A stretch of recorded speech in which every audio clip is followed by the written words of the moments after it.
नमस्कार। मातृनवमी अश्विन माह के कृष्ण पक्ष की नवमी तिथि को कहा जाता है। इस नवमी तिथि का श्राद्ध पक्ष में बहुत ही महत्व है। सनातन धर्म की मान्यता के अनुसार श्राद्ध करने के लिए एक पूरा पखवाड़ा ही निश्चित कर दिया गया है। सभी तिथियां इन 16 दिनों में आ जाती हैं।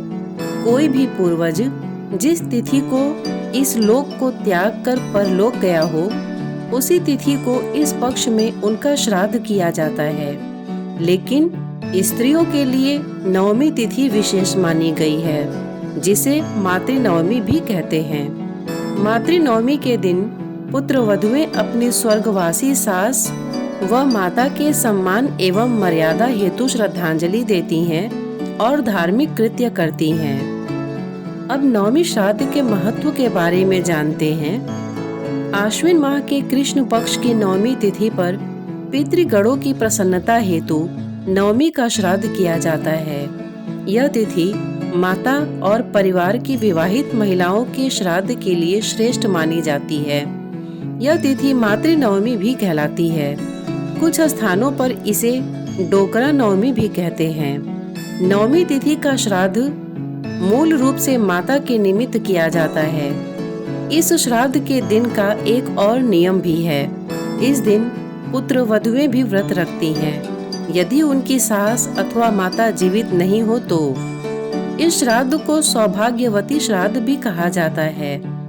जिस प्रकार पुत्र अपने पिता, पितामह आदि पूर्वजों के निमित्त पितृपक्ष में तर्पण करते हैं, उसी प्रकार उन गृहों की पुत्र वधुएं भी अपनी दिवंगता सास, माता आदि के निमित्त पितृपक्ष की प्रतिपदा से लेकर नवमी तक तर्पण कार्य करती हैं। महिलाएं नवमी के दिन जिन विवाहित महिलाओं की मृत्यु नवमी तिथि को हुई होती है, या फिर जिन महिलाओं की तिथि ज्ञात नहीं है, उन सभी का श्राद्ध इस दिन पूरे विधि विधान के साथ किया जाता है। मातृनवमी को ही माता के श्राद्ध का शास्त्रीय विधान है। इस तिथि का पुत्रवती स्त्रियों को भोजन कराना पुण्यदायी है। ऐसा माना जाता है कि मातृनवमी के दिन सुहागन मृत महिलाओं का श्रद्धा पूर्वक श्राद्ध करने से, भोजन कराने से, दान पुण्य करने से और सुहाग की सामग्री अर्पित करने से पितरों को प्रसन्नता मिलती है और सुहाग अटल होने का आशीर्वाद प्राप्त होता है। शास्त्रानुसार नवमी का श्राद्ध करने पर श्राद्धकर्ता को धन, संपत्ति व ऐश्वर्य प्राप्त होता है तथा सौभाग्य सदा बना रहता है। मातृनवमी के श्राद्ध की विधि इस प्रकार है। नवमी श्राद्ध में 5 ब्राह्मणों और 1 ब्राह्मणी को भोजन कराने का विधान है।